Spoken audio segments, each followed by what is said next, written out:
So what's up mga idol, dito na naman po tayo dahil tayo lang ang naiwan sa bahay. Bakasyon na kasi namin sa kumpanyang pinagtatrabahoan ko mga idol. Yung mga kids may mga pasok pa sila, sina misis may pasok pa rin. Kaya ako lang naiwan ngayon, wala tayong ginagawa.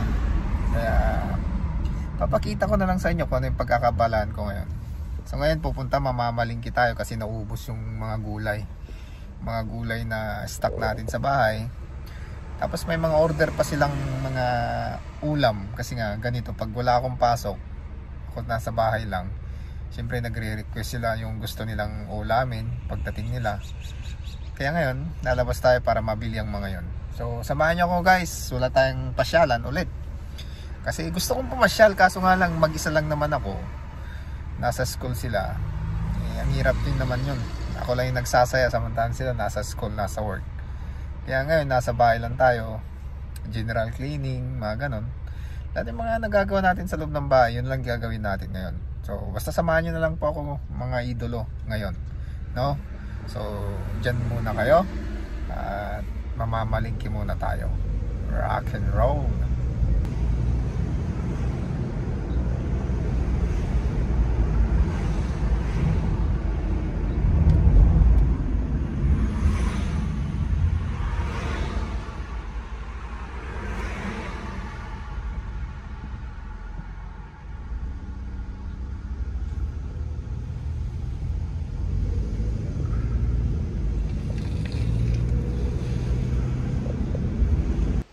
So mga lods, andito na tayo sa Yamashiroya. Dito tayo mamamalingki ng gulay, no? Dito kami namamalingki lagi kasi mas mura yung gulay nila dito kaysa sa ibang tindahan. Yamashiroya.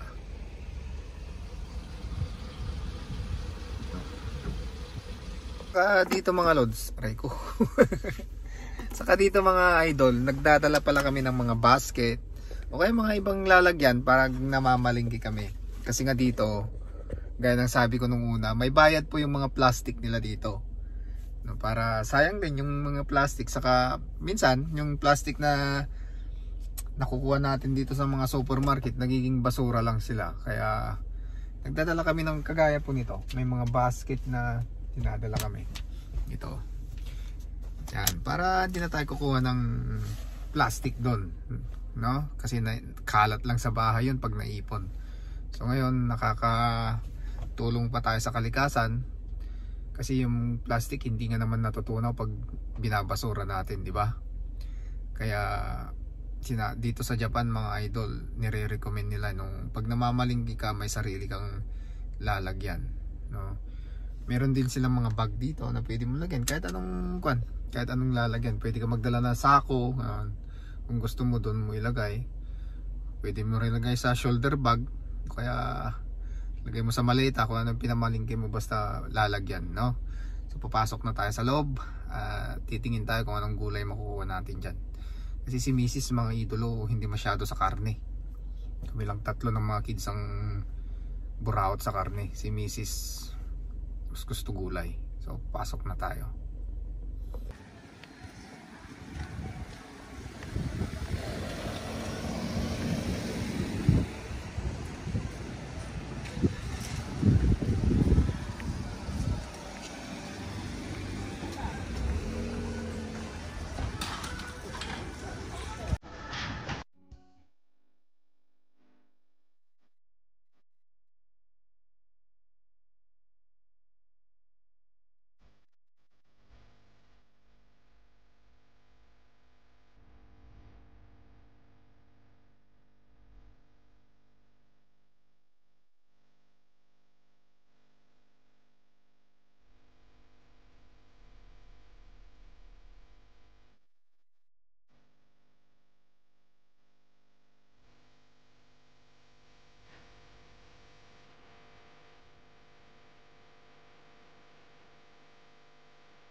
So yun na mga idolo, nakakuha na tayo ng gulay.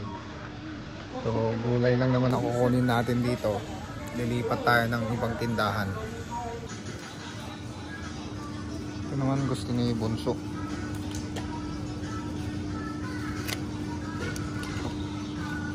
Ano?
Well, tapos na tayo dyan.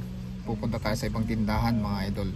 Bibili lang tayo ng gagamitin natin sa pagluluto sa mga sangkap para sa kare-kare, no? Tara, let's. So dyan lang muna kayo mga idol. Kung ano man sinasabi ko dito, edi pakinggan nyo na lang, no? Okay, pakinggan nyo na lang, panoorin nyo na lang. Basta samahan nyo ako ngayon.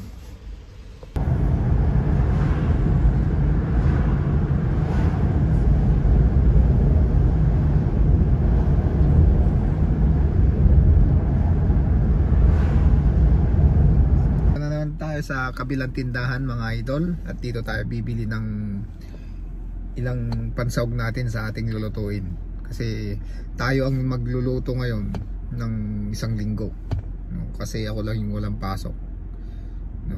Saka kung wala talaga akong pasok mga idol, ako yung nagluluto sa bahay, no? Kasi gustong gusto ko rin naman po nagluluto, kaya dito tayo bibili ulit. Yan, Big Market. Yan ang basa po niyan mga idol, Bigo Marketo, no? Yan. Hindi ko rin alam basahin yan mga idol, kaso sinabi lang ng anak ko na Big Market ang basa niyan. So dito tayo bibili. Mga tinitinda nila diyan mga idol, mga isda, karaniwan mga isda, no? Marami silang isda dito. Kaya diyan tayo bibili. Tara.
Saka bili rin tayo ng saging mga idol, yung pang banana cue, kasi gustong gusto ng mga kids.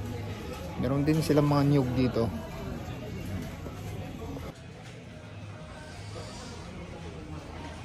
Nyug. Ito, di pa nabalatan. Ang galing sila dito.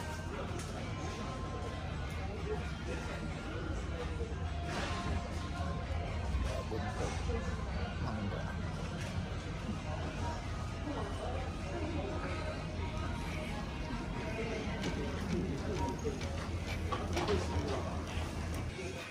Paano?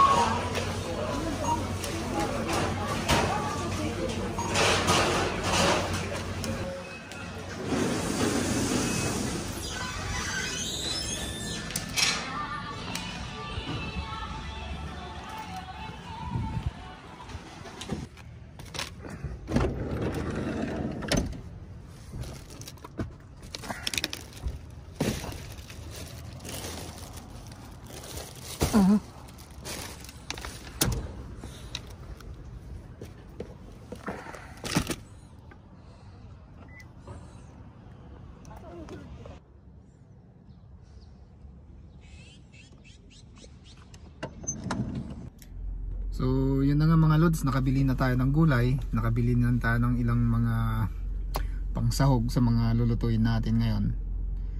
So ngayon pupunta naman tayo, bibili tayo ng ilang gamit para sa garden sa bahay.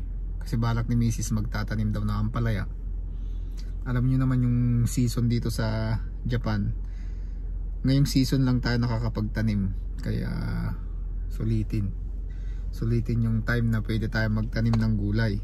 So ngayon balak ni Mrs. ampalaya lang daw ang tatanim namin. So samahan niyo ako doon, bibili tayo ng net saka yung ampalaya, no? Tara, samahan niyo ako ulit. So mukhang uulan pa mga lods. Yung kalangitan ngayon maitim na, siguro mamaya babagsak na yan.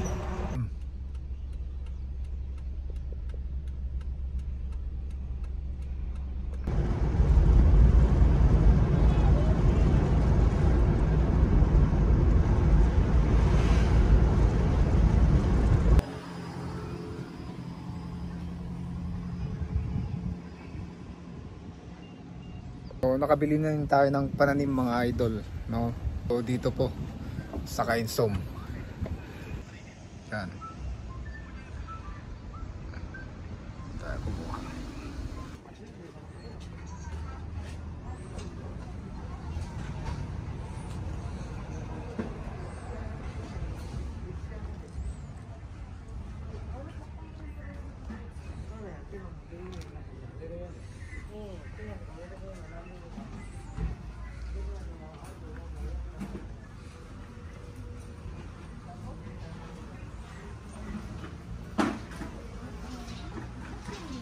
Pasok din tayo sa loob mga idol kasi titingin tayo ng mga gamit sa pananim, no?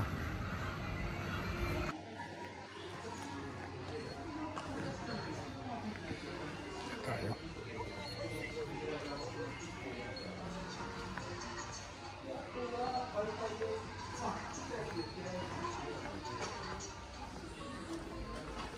Ito, bili tayo para sa ampalaya natin.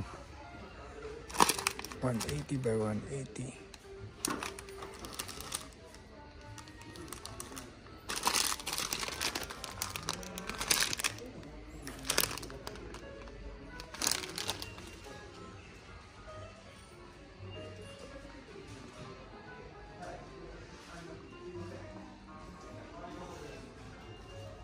Saka bili rin tayo ng hose mga idol.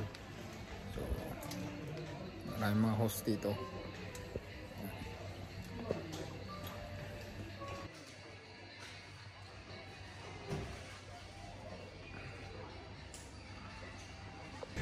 So kumpleto na tayo mga idol, may mga hose na rin tayo. Papalitan na rin natin yung hose natin sa bahay kasi naglilik na, kalumang luma na rin. So ngayon uwi na tayo.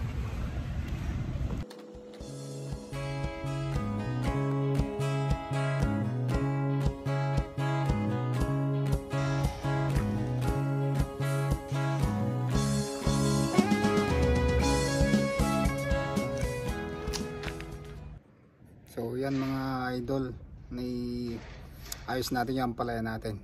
So yung kamatis na lang sa talong at may ilang sili pa lalagay natin dun sa kabila, no?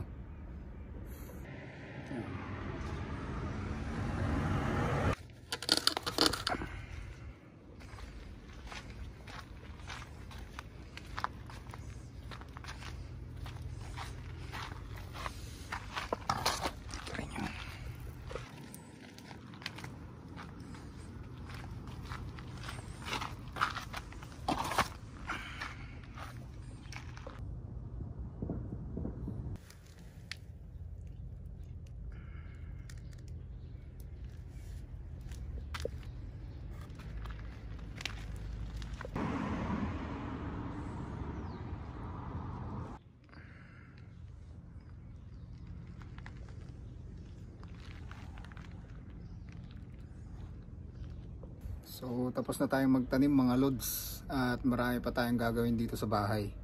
So dyan ko muna tatapusin yung video natin, at kita-kits po ulit, no, sa susunod. Di bale may isang linggong wala tayong pasok, no?